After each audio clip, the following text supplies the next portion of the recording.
Hello friends, in this video we are going to talk about kinds of verb. देखते हैं आइए verbs जो है वो कितने प्रकार की होती है। देखिए verb जो है वो दो प्रकार की होती है, transitive verb and intransitive verb। Transitive verb का मतलब होता है सकर्मक क्रिया और इंट्रांजिटिव verb का मतलब होता है अकर्मक क्रिया। अब सकर्मक क्रिया और अकर्मक क्रिया क्या है इसको समझ लेते हैं थोड़ा। देखिए जो ट्रांजिटिव वर्ब होती है उसकी जो डेफिनेशन है वो इस प्रकार से है, the verb that requires an object after it to complete its sense is called a transitive verb. जिस क्रिया को अपने अर्थ को पूरा करने के लिए यानी सेंटेंस को मीनिंगफुल बनाने के लिए ऑब्जेक्ट की जरूरत होती है उसको हम ट्रांजिटिव वर्ब बोलते हैं। ठीक है, देखिए ये सारे जो 3 एग्जांपल्स मैंने लिखे हैं इनको देखिए आप। देखिए फर्स्ट एग्जांपल है शी रोट एन एसे। ये रोट जो है राइट की जो है सेकंड फॉर्म है रोट। अब ये जो ट्रांजिटिव वर्ब है, ठीक है, अगर हम केवल इतना लिख दें या इतना बोल दें किसी के सामने शी रोट, तो सामने वाला तुरंत क्वेश्चन करेगा व्हाट डिड शी राइट। ठीक है, क्योंकि उसका मीनिंग क्लियर नहीं है ना।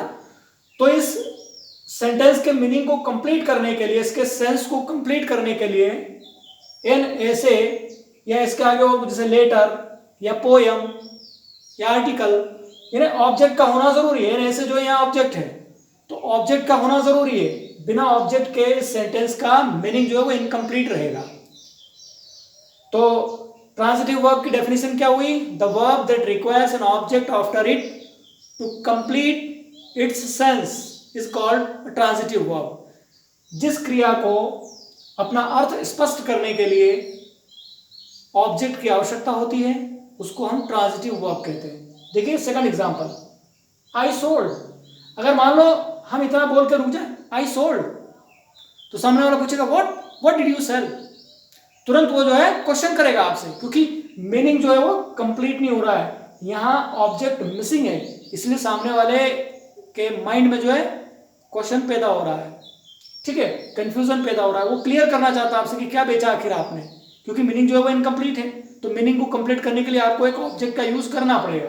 तो देखिए आई सोल्ड माई कार, या माई कार जो है वो ऑब्जेक्ट है। फिर देखिए third example, Hari is cooking food. अब मान लीजिए थोड़ा सा अपन कितना केवल जो है वैसे कुकिंग अपने आप में एक ऐसी वर्ब है जो पूरा मीनिंग कन्वे कर देती है, फूड का अगर यूज नहीं करेंगे तो भी फिर भी ये एक ट्रांजिटिव वर्ब है। अगर आप केवल इतना बोलेंगे हरी इज कुकिंग, तो सामने वाला समझ जाएगा कुछ पक रहा है, पका रहे, खाने पीने की चीजें पक रही है ना, खाने में कुछ पक रहा है, लेकिन फिर भी मीनिंग इतना क्लियर नहीं है। जब आप फूड लिख देंगे तो उसका मीनिंग जो है वो कंप्लीट हो जाएगा। सो हरी इज कुकिंग फूड। ठीक है, तो ये आपके 3 एग्जांपल्स हो गए जो ट्रांजिटिव वर्ब के। ठीक है, समझ में आ गया ट्रांजिटिव वर्ब क्या है। जिस वर्ब को अपना अर्थ स्पष्ट करने के लिए ऑब्जेक्ट की आवश्यकता होती है उसको हम ट्रांजिटिव वर्ब कहते हैं। और एक चीज और ध्यान में रखिए आप, पैसिव वॉइस केवल और केवल हम ट्रांजिटिव वर्ब वाले सेंटेंस की पैसिव वॉइस बना सकते हैं।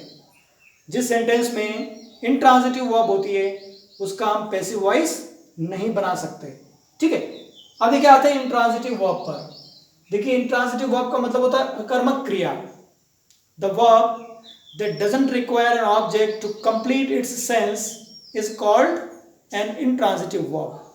जिस वर्ब को अपना अर्थ स्पष्ट करने के लिए ऑब्जेक्ट की आवश्यकता नहीं होती है उसको हम इंट्रांजिटिव वर्ब कहते हैं, हिंदी में उसको अकर्मक क्रिया बोलते हैं। ठीक है, देखिए 3 एग्जांपल्स लिखे हुए हैं, आई लाफ्ड। अब यह कोई क्वेश्चन नहीं करेगा, अब अगर इतना बोल देंगे मीनिंग जो उसका पूरा कन्वे हो गया, सेंस जो वो कंप्लीट है, यानी इसका अर्थ पूरा हो गया। ठीक, सेकंड एग्जांपल देखिए, she is swimming. She is swimming, यहां भी मीनिंग कंप्लीट हो गया है, कोई क्वेश्चन नहीं। थर्ड एग्जांपल देखिए, द कैट इज रनिंग, यहां भी मीनिंग जो है वो कंप्लीट है। इसका मतलब ये हुआ कि जो तीनों वर्ब लाफ, स्विम और रन, इनको तीनों को अपना सेंस कंप्लीट करने के लिए, अर्थ स्पष्ट करने के लिए किसी ऑब्जेक्ट की आवश्यकता नहीं है। और ये जो तीनों सेंटेंसेस है इनमें से किसी भी सेंटेंस के आप पैसिव वॉइस नहीं बना सकते क्योंकि तीनों में ऑब्जेक्ट मिसिंग है, इंट्रांजिटिव वर्ब है, इसलिए ऑब्जेक्ट की आवश्यकता नहीं लगी। लेकिन कुछ वर्ब्स ऐसी होती हैं जो ट्रांजिटिव और इंट्रांजिटिव दोनों की तरह बिहेव करती है, ठीक है। वो अगर सेंटेंस में ट्रांजिटिव वर्ब की तरह बिहेव कर रही है तो ठीक, दूसरे सेंटेंस में वो जो इंट्रांजिटिव वर्ब की तरह भी बिहेव कर सकती है, लेकिन वहां मीनिंग जो है वो कंप्लीट रहेगा, ठीक है। जैसे थोड़ी देर के लिए हम एग्जांपल ले लेते हैं, रन। आपका रन जो हो गया, रन यहाँ जो इंट्रांजिटिव वर्ब है, लेकिन मान लो जो है थोड़ी देर के लिए मैं एक सेंटेंस ऐसा लिख दूं, Ram is running a school, Ram is running a school. अब देखिए सेंटेंस है, अब यहां स्कूल जो है वो ऑब्जेक्ट हो गया आपका, और ये रन जो है यहां ट्रांजिटिव वर्ब की तरह बिहेव कर रही है, यहां इंट्रांजिटिव वर्ब की तरह, लेकिन यहां ट्रांजिटिव वर्ब की तरह। इसका हम पैसिव वॉइस बना सकते हैं, ठीक है। तो कुछ वर्ब्स ऐसी होती है जो ट्रांजिटिव और इंट्रांजिटिव दोनों की तरह बिहेव करती है।